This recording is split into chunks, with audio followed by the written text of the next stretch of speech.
Briggs, I'm waiting on you to trickle in. I'm waiting on you to trickle in on this Wednesday afternoon / morning, depending on where you at. But anyway, I'm coming in. I'm popping in just to say hello. But I'm waiting for you to kind of trickle on in before I give you the thought of the day. I am battling some nasally stuff going on in my face. It hit me yesterday while I was filming the show. That thing hit me like boom, all up in my stuff. Like here, like somebody put the claw on me. Just like that, like I'm fighting it off. Like it's crazy. But I'm feeling better. But I just wanted to talk to you, say hello, say what's going on. And there's something that kind of grabbed me today, right? So I put up a post up to the effect of, okay, I need to do more of this and less of this. You know, and the last part was the thing that caught my attention. I need to do less worrying. Okay? Now, for a lot of y'all, I know y'all are people of faith. So, my question to you is, what's the point of praying and worrying? It's kind of a contradiction because it's kind of like, you know, we say we're people of faith and, you know, and we always say we believe God and we trust God that, you know, no matter what, we believe that, you know, God is going to bring us through. But whenever we have a little adversity come against us, we fold up. We pray and we worry. Why? Okay, because let me give you something good. Okay, if I'm God and you say, you know what, God, I trust you, this, that, and the other. I believe that you're going to bring me out of this situation. I believe this, that, and the other. And then I'm listening and I'm God. And I'm like, okay, cool. You believe in me. You trust me. And then after you get off your knees, you get in your car, you get out your shower, wherever you go to your job. Then you start worrying again. Again, I'm God. I'm looking at you like, okay, why you were on your knees, you were believing in me, but when you got on your feet, not so much. So what changed? So what I'm telling you is this. Faith and fear can't occupy the same spot. It's either you one or the other. And see, sometimes you can disqualify yourself just by worrying. God, I believe in you, but then as soon as you get up on your feet, boy, what am I going to do if this happens? What am I going to do if he leave me? What's going to happen if I don't have a job? What's going to happen, you know, if I can't get through this cancer? What's going to happen? And that's how we do. Good morning, Joya. Hey, Cheryl. And that's how we do. Let's just be honest. Okay, let's have an honest moment. For a lot of people, we have faith as long as it's something that we're comfortable in or something that we've dealt with, you know, that's really not that challenging. We're good as long as it's nothing that really challenges us. But as soon as it's something else that's bigger than our imaginations or bigger than something we've ever gone through before, we fold up. That ain't faith. And again, how can you expect God to bless you if in one sentence you say, I trust you, I believe in you, I'm standing on your promises, and then in the next 5 minutes you down again? How and why would you expect God to bless you? I mean, think about it. That's just like me saying to you, baby, I believe in you. I believe in you. It's me and you. It's me and you. Pretend me and you in a relationship. That's how it is. It's kind of like, you know, baby, I believe in you. I trust you. I know we going to make it. Let's get married. Let's get married. And then 10 minutes later, what did I say? Dang. But what if if we get divorced? What if this don't work out? What if she take my money? What if, and that's how you act, you know, when you pray for something and then 5 or 10 minutes later start worrying about the same stuff that you vowed to just give to God. You see what I'm saying? If you're going to give it to God, give it to God. But also let me be clear on this too. And this has been my experience with God. So I'm going to just speak on my experience with God. Okay. Whenever God gives me something, He going to require me to do something. And see, this is why I get my stuff so much faster than most people. Because see, a lot of people will just pray, and don't do nothing. Faith without works is dead. The operative word is works. That means I have to do something. So I can pray. God, please bless me with this. God, please bless me with that. Boom. He'll tell me something. And he'll direct my steps. He'll tell me what to do. And then I have to do versus the same person praying the same prayer who don't do nothing. And that has been the secret of my success. I pray and I do versus 99% of everybody else who just pray and don't do nothing and just just hope and think that stuff is just going to fall out the sky just because I asked for it. See, I treat God like He my do boy. And again, that's why, I get my stuff so much faster than other people because, again, when I pray, I listen, and I do what's required versus keep saying the same thing every day, hoping things will change. Or even worse, what some people would do, they'll pray, hoping God will change His mind about the answer. God, please tell me what you need me to do in order to get this situation. Boom, God tells you, and then you don't like the answer because it requires you to do way too much, and it requires you to get out of your comfort zone. So you keep praying the same lame prayer you pray every day, hoping that God changes His answers, and then He don't even talk to your butt no more. Because He like, I done told you what to do. I ain't changing my mind. I done told you what to do. Stop praying the same thing. God be like this with some of y'all.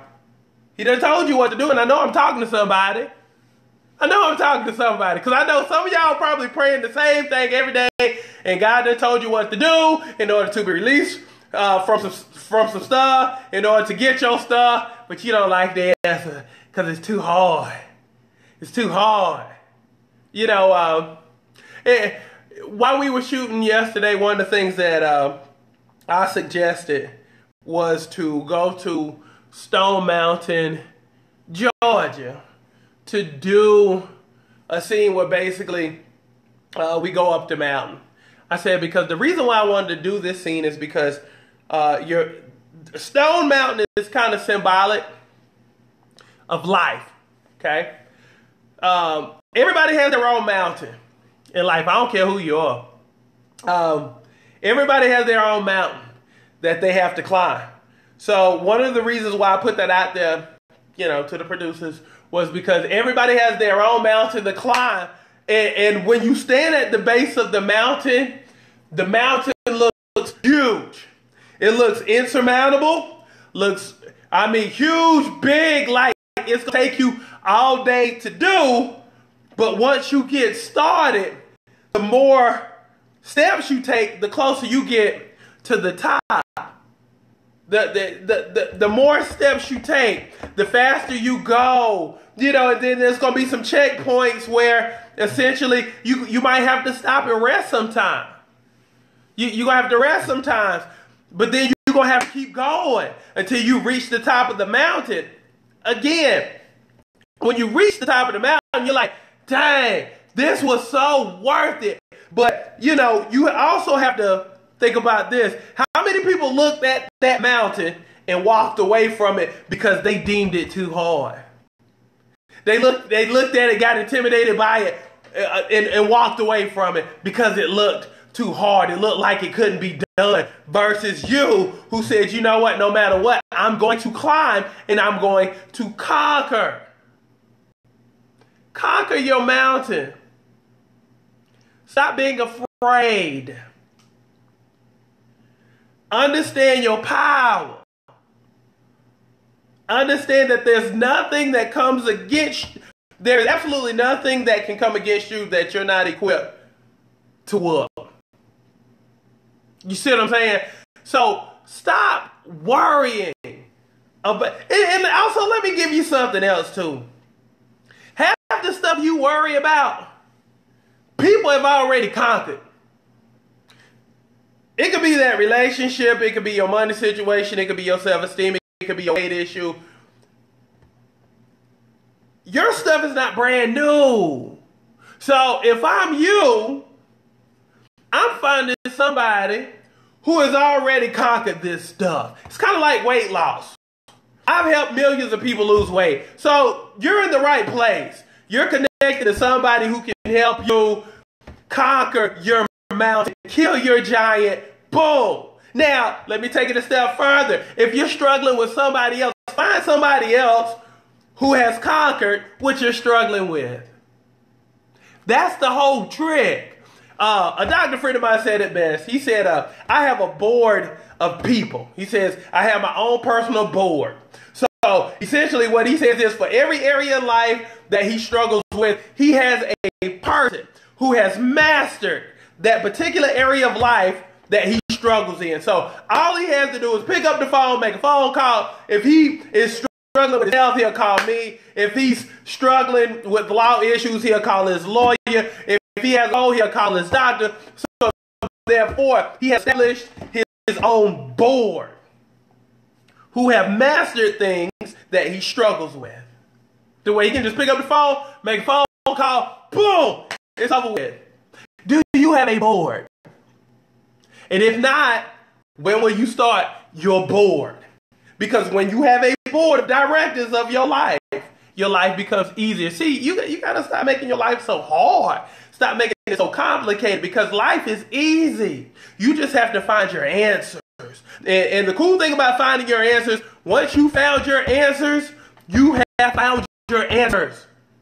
It's kind of like knowledge and information. Once you learn it, they can't take it away from you. When you know forever, you know for good. So, again, stop worrying and find your answers. Finding your answers requires work. And again, let's go back to the Bible verse. Faith without works is dead. Dead. Dead, dead, dead. Done, dead. So I'm challenging you today to do something besides worrying. Find your answers. Anytime I struggle with anything, one of the first things that pops into my head, the voice of God will always say, find the answer. And that's what I'm going to challenge you to do today instead of worrying. Find your answer. Whatever you're struggling with, find your answer. Become your answer. Even better. Become your answer. You are fully equipped to go through what you're going through, but go through it. Go through it. And come out better than how you went in. How about that? So, love y'all. We're going to have an awesome day. And again, I'm looking at Michelle. Hey, Michelle, build your board. Once you build your board, you'll thank me, I promise. You won't have hardly anything to worry about anymore once you build your board. Hey, Cassandra, good morning. Hey, Joya. Find your answer. You have to become your answer. Again, let me go a little bit deeper. Can we all agree that we are, regardless of what your religious stance is, can we all agree that we are children of God? Okay?